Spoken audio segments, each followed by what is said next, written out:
Welcome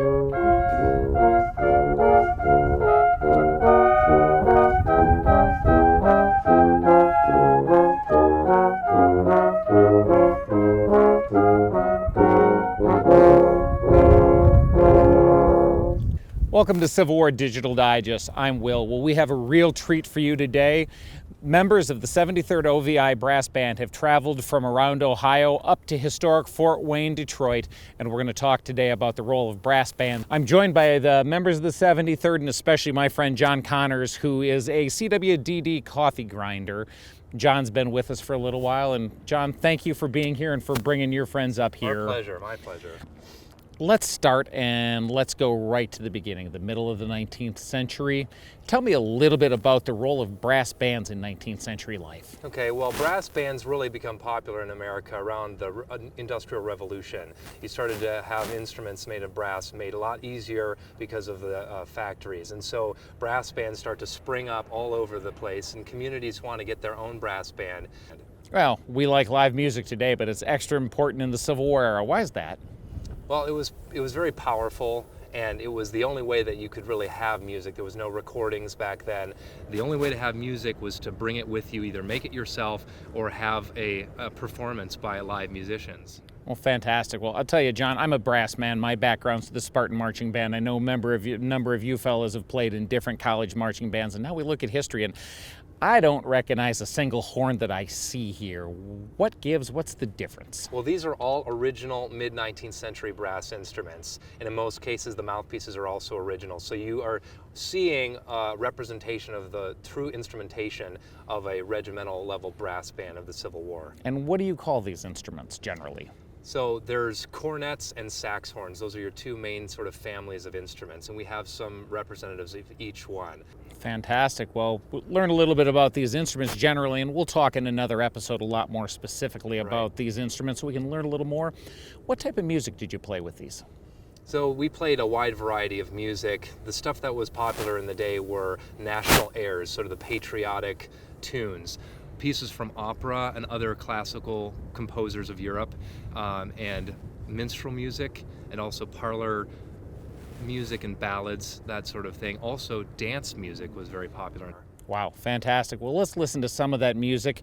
You said opera. We don't get a lot of that today unless you search it out. Was it popular during the Civil War? It was very popular, and the original 73rd, who we portray, played some music from a specific opera, selections by the band from Lucia di Lammermoor. So we opened with that, and we're going to play another excerpt from that. It's by Donizetti, who is a popular composer in the 1830s of opera.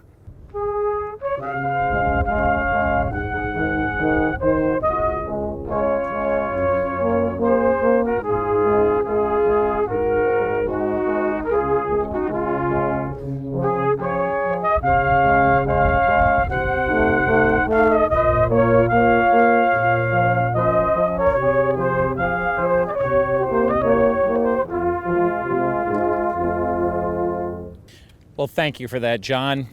Let's talk about the bands as we go forward. We've seen the 19th century, now the Civil War starts, and men come to places all over the United States, north and south, like Fort Wayne, now known as historic Fort Wayne, and volunteer for service in one of the two armies. Where do the brass bands come with them? They come with them, and they play in the garrison environments for guard mountings and trooping of the line for dress parades. They, as I mentioned before, lead the troops out on the march. They also serenade the officers. Like I said, it's the only way they could have live music in camp unless they made it themselves, and it really boosted the morale. And then even in certain situations, they were used out on the battlefield in a band role to play and bolster the spirit of the men, the fighting spirit. Great. Well, as we researched it, I think one of the big things to say is they started at regimental level, and in 1861, at the end of the year, the Sanitary Commission, as we were doing research, you and I getting ready for this, produced a report about the condition of troops in the field, and they had some really great things to say about the brass bands. Let's listen to that real quick. The inspectors also frequently report that they have been much struck by the value attached by the men to military music on a scale larger than that of the bugle, fife, and drum, and that they are satisfied of the wholesome and stimulating influence of even a third-rate band, that it raises the spirits of the men, warms their patriotism and their professional feeling as soldiers, and thus actually tends, not so remotely as might at first appear, to promote health, discipline, and efficiency. So fantastic. That's where the Sanitary Commission is on it. We're at a regimental level. Do they stay a regimental band the entire war?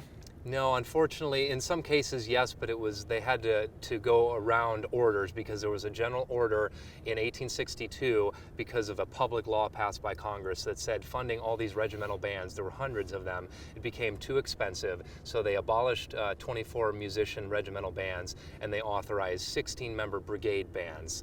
I dressed for the episode specifically as a colonel of infantry. If my brigade commander hasn't decided to have a brigade band and I realize the morale, how did I get around it? There were a number of different ways. One of the biggest ways was to make the band a special detail and take all the musicians in them, take them off the rolls as musicians and then put them on the rolls as privates and scatter them throughout the companies, and then fund the brass band instruments and upkeep either by taxing the men with the regimental fund or paying for it out of his own pocket.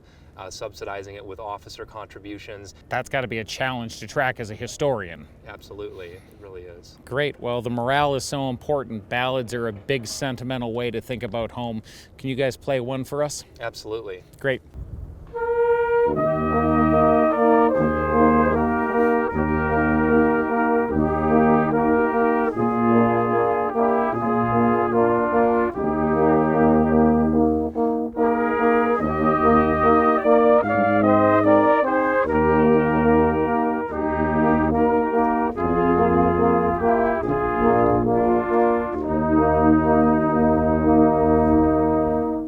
Well, that's a piece of the ballad Home Sweet Home, and John's going to come up and tell us why the band chose that for the episode today. We wanted to highlight a couple examples during the war of where bands would play kind of in a battle of the bands against each other, Confederate bands, Federal bands, alternating tunes. Twice was that really well written about. Once was after the Battle of Fredericksburg, and once was after the Battle of Stones River.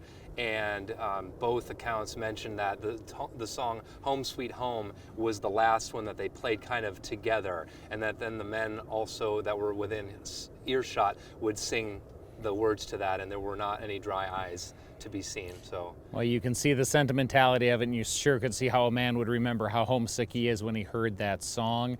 Matter of fact, during the research we were doing to get ready for this, I ran into an account you shared with me. Confederate Robert Patrick wrote this about the bands and the ballads.